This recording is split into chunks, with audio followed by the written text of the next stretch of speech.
Сега ще разкажа нещо. Тук има, между другото, двама приятели, мой Тишо, когато там го виждам, Тишо и майчето я виждаме там, които познават героя от историята.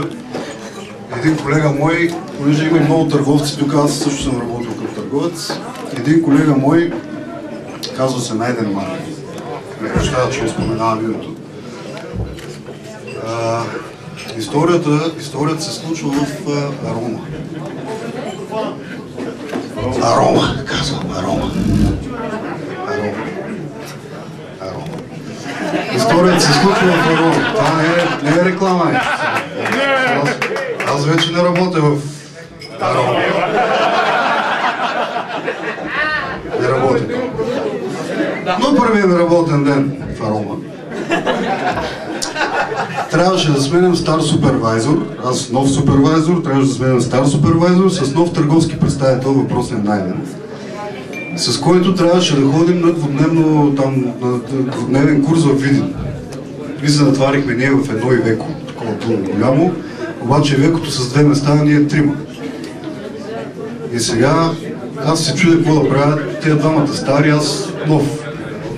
Викам къде да се воза и те ми викат, вземи си един стол от офиса и седни отзад, той Ивекото с един рафтове такива. И аз едно столче се взех и между шампуаните са пули отгоре, се мятат пасти за зъби, четки за зъби, летят така. И аз ставам на столчето. Ходихме, мотахме се 2 дни и на връщане, това колегата нашия Найден, той е състезател. И това Ивеко пълно напред, обаче на връщане 130-140.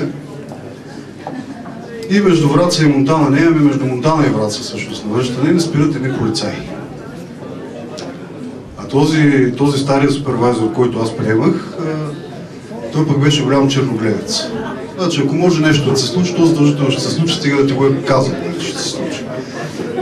В момента, в който полицаят така извади палката, и он не започна. Мале, ти сега тук си 140, трети човек возим отзад, 150 лева, не ти мърдат нещо. И Найден е така, стои трепети. Дойде полицай такъв на уволнение, той всъщност ако има полицай тук, може ли някой се дигне ръката? Има ли полицай или няма, да го разказвам така как си беше? Значи полицай е добър полицай. Много благодаря, много свестен полицай. Спира и започва. Тук, момче, ти къде се намираш, как караш, който ще убиеш някой на пътя? И Найден такъв стои трепери, аз стои отзад и не мърдам, той не ме вижда мене. Слизай тук, какво возиш? Слез, отвори задната врата. И аз така стоя с гръб, не се връща. И чувам как вратата зад мен се отваря и чувам, и човек на бара има. И аз пак се стои, Найден го чувам как вика, абе, това е шефа. Затваряй, айде, затваряй. Затвори той вратата, ходи някъде, какво приеха, не знам, връща се след малко. Между другото, 2 седмици по-рано бяхме започнали да продаваме едни четки на Арома, извинявам се, на Астера, която е марка на Арома, между другото. Астера Биоактив се казваха и рекламното послание беше с сребърни иони, нали, силата на среброто. И Найден пристига и вика, дай 2 четки такива. И давам аз 2 четки, нали, с сребърни иони, ходи някъде занесе ги там, върна се по едно време, вика, дай още 2, дава още 2. Значи 4 четки, това ви говорили може за 2003 година, някъде там беше. 4 четки струваха крупната сума от 3,60 лева. Не съм сигурен, имаха ли, нямаха ли, ма там някъде беше. Занесе той четките, благодари се там на полицая по едно време се връща, Найден на хъда тръгва и се разтрепера, гледа полицая, пристига пак към колата и вика, мале край само вече. Пристига полицая, носи четките и вика, момче, сега за 20 лева тия четки с това сребро вътре колко струват? Нали, аз не знам какво е говорил, какво сребро, какви чудеса, то... защото съм работил там, има някакво сребро вътре, не като и не.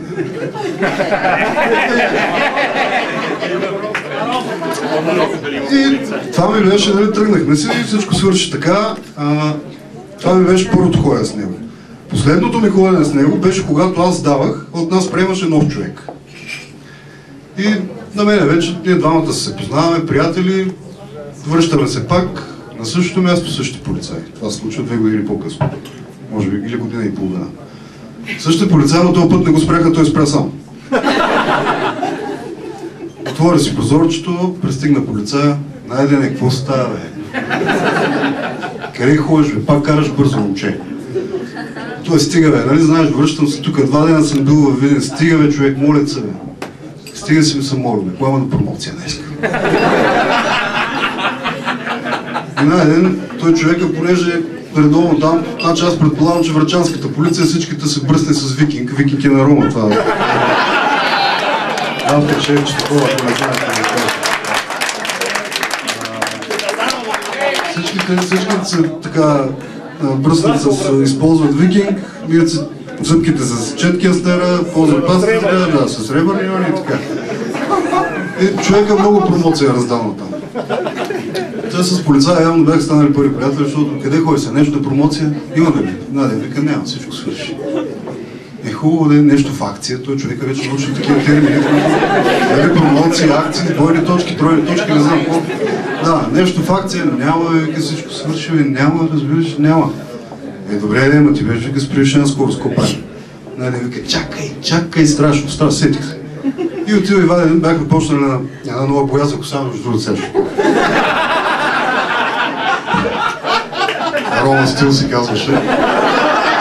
Тя изчезна, това не беше нещо. Нали си, че не работиш вече за Рома? Даже за по-достоверно приключвам. Имах и една за казармата, но после ще разкажа. Там за викинга. Не бяха викинги, там роби бяха. После ще разкажа. Роми. И отива Найден в буса. За какво говорих за боя за коса? Извинявам се за декоративна козметика, ще я да казвам. Бяхме почнали да продаваме декоративна козметика. Лакове за ногти.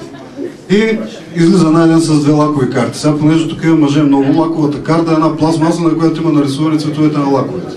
Нищо повече, струва сигурно 3 стотинки, не знам дали толкова струва. И му дава на полицая тази лакова карта и он вика, мале, какво е това, бе?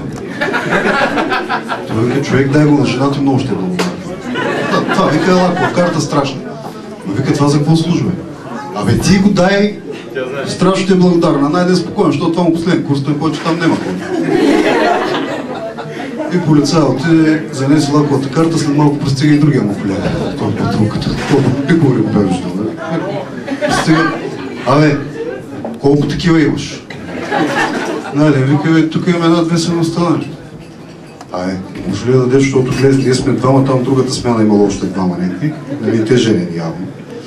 И Найде раздаде някакви лакови карти. И тръгнахме се, нали, тогава пак нищо не му написаха. Всъщност от този курс с акт не се беше връщал. Не знам дали има пука от тази история, но беше много забавно.